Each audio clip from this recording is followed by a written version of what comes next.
नमस्कार, मैं हूं पवन त्यागी। आजकल भूख से तड़पता हुआ पाकिस्तान क्या अब प्यासा भी मरेगा? यह सवाल इसलिए उठ रहा है कि आपको बता दें कि भारत सरकार में जिस समय जवाहरलाल नेहरू देश के पहले प्रधानमंत्री बने, उन्होंने देश के बंटवारे के बाद पाकिस्तान से एक ऐसा समझौता किया कि भारत की नदियों का 80% पानी पाकिस्तान को मिले और केवल 20% पानी भारत उसका उपयोग कर पाए। ऐसा समझौता उस पाकिस्तान से किया जिस पाकिस्तान ने हमारे देश में कत्लेआम, बलात्कार और इस तरह के अत्याचार किए कि ट्रेन की ट्रेन लाशों से भरी हुई आ रही थी। ऐसा पाकिस्तान जिसमें बीच में गांधी जी थे, उनको एक मोटी राशि देने की बात कर रहे थे। जिन्होंने इस देश के बंटवारे किए, उन पर ऐसा तरस क्यों खाया गया, यह एक बड़ा सवाल है। और यह जो समझौता है, आपको बता दूं, यह सिंधु जल समझौते के नाम से जाना जाता है। 19 सितंबर 1960 में यह समझौता जवाहरलाल नेहरू और पाकिस्तान के उस समय के जो राष्ट्रपति थे अयूब खान, उनके बीच हुआ। इस समझौते को लेकर आज तक लोगों के समझ में नहीं आया कि जब भारत की नदियां हैं, देश का बंटवारा हो गया, उन्होंने जमीनें ले ली, इसके बाद हमारे देश की नदियों का पानी पाकिस्तान में क्यों जाए? मानवता की अगर बात करें तो मानवता के हिसाब से अगर यह समझौता होता कि चलिए 50-50 पानी ले लिया जाए तो भी समझ में आता, लेकिन कैसा समझौता किया? सिंधु नदी भारत की, और समझौता कर दिया कि 80% पानी उसका इस्तेमाल करेगा पाकिस्तान। क्यों? यह सवाल उठ रहा था, लेकिन इस सवाल पर कभी भी किसी सरकार ने गौर नहीं किया। लेकिन अब मोदी सरकार ने तय किया है कि इस समझौते पर दोबारा से बात होगी। असल में आपको बता दूं, इस समझौते के साथ ही यह तय हुआ था कि भारत में जो 5 नदियां हैं, जिसके नाम पे भारत का जो पंजाब है, 5 आब यानी 5 प्रकार के पानी, इसको लेकर के नाम पंजाब पड़ा था। और ये जो 5 नदियां हैं, इसमें बंटवारा हुआ इस सिंधु जल समझौते के तहत कि जो सतलुज नदी है, व्यास और रावी नदी है, इनका प्रयोग पानी का भारत करेगा, और सिंधु, झेलम और चिनाब नदी, इसका प्रयोग पाकिस्तान करेगा। लेकिन आपको बता दूं, जो सिंधु नदी है वो मुख्य नदी है, और सिंधु से ही हिंदू, सिंधु से ही भारत, सिंधु से ही इंडिया, ये हमारी पहचान है। सिंधु घाटी की सभ्यता किसने नहीं सुना?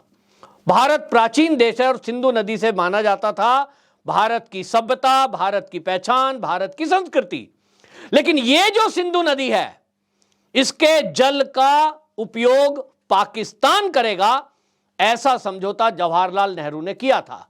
तो सवाल है उन कांग्रेसियों से जो आज प्यार बांट रहे हैं, जो आज शांति की बात करते हैं, इस समझौते पर भी एक बार सवाल उठ रहा है। और अब आपको बता दूं, मोदी सरकार हो सकता है कि इस पानी को रोक दे।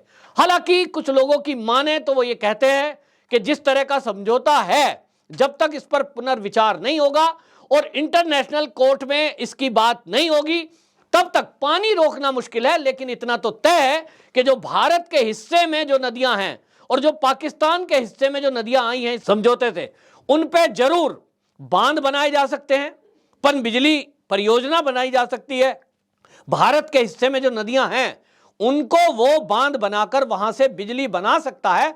ये उस समझौते के अनुसार है। तो कुल मिलाकर के इस समझौते के तहत यह तय हुआ कि दोनों देश, पाकिस्तान और भारत के जल आयुक्त, साल में 2 बार इस मुद्दे पर मिलकर बात करेंगे। और इसके लिए जब यह समझौता हुआ था, इसमें जो विश्व बैंक है उसको बीच में मध्यस्थता करने के नाम पर उसके भी सिग्नेचर हैं। यानी भारत के प्रधानमंत्री जवाहरलाल नेहरू, पाकिस्तान के उस समय के राष्ट्रपति अयूब खान, और इसी में हस्ताक्षर हैं विश्व बैंक के भी। और विश्व बैंक की मध्यस्थता में आपको बता दूं कि पाकिस्तान इस मुद्दे को लेकर गया और उन्होंने 2015 में ऑब्जेक्शन किया था। जो भारत की तरफ से जो रातले पनबिजली परियोजना भारत सरकार यानी मोदी सरकार ने आने के बाद उस पर काम जब शुरू करने की बात कही, तो ये जो है पाकिस्तान इंटरनेशनल मंच पर गया और इसने विश्व बैंक को ये गुहार की कि ये जो जल परियोजना बना रहे हैं, ये इस पर बैठ के बात हो, जो टेक्निकल पॉइंट है इस पर बैठ के बात हो, और जी भारत इस पे बांध बना रहा है, ये तो पाकिस्तान की सुरक्षा के लिए है, ये तो कल को पानी रोक सकते हैं, और इस पर लेकर बात करने के लिए इंटरनेशनल मंच पर पाकिस्तान गया था। लेकिन एक साल बाद 2016 में पाकिस्तान एक तरफा तरीके से इस फैसले से हट गया, इंटरनेशनल मंच से हट गया। लेकिन अब भारत ने 90 दिन का नोटिस दिया है पाकिस्तान को कि आइए और इस समझौते को जो रिन्यूअल कहते हैं, रिन्यूअल करना है और इस पर बैठ के पहले बात होगी। भारत पाकिस्तान को पानी क्यों दे? जो गलती जवाहरलाल नेहरू ने की है वो गलती आज उसको रिपीट क्यों किया जाए? नदी भारत की है तो हम ऐसे आदमी को, ऐसे देश को वो पानी क्यों दे जो वहां से आतंकवादी भेजता है? एक तरह से यह हुआ कि हम पानी पिला रहे हैं आतंकवादी देश को, आतंकवाद को, तो क्यों देंगे? और इसलिए आपको बता दें यह समझौता रहा मोदी सरकार के पहले। हम जानते हैं कि इस देश में 65 साल कांग्रेस का शासन रहा, उन्होंने कभी भी इस पर पुनर्विचार नहीं किया।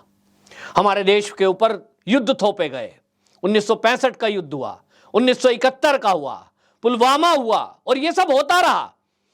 लेकिन सरकारों ने मानवता के नाम पर कभी भी पाकिस्तान के पानी को रोकने की बात नहीं की। लेकिन आज जिस तरह से पाकिस्तान आतंकवाद को बढ़ावा दे रहा है, जिस तरह से वो छद्म रूप से यहां भारत के अंदर देश विरोधी ताकतों को बढ़ावा दे रहा है, इसको देखते हुए अब भारत ने तय किया है कि अब और कोई गुंजाइश पाकिस्तान के साथ नहीं की जाएगी। हम देख रहे हैं कि वो जिस भी मंच पर जाता है पाकिस्तान, वहां कश्मीर की बात करता है, जबकि कश्मीर से उसका कोई लेना देना नहीं है। पीओके पर भी उसने अनाधिकृत कब्जा किया हुआ है।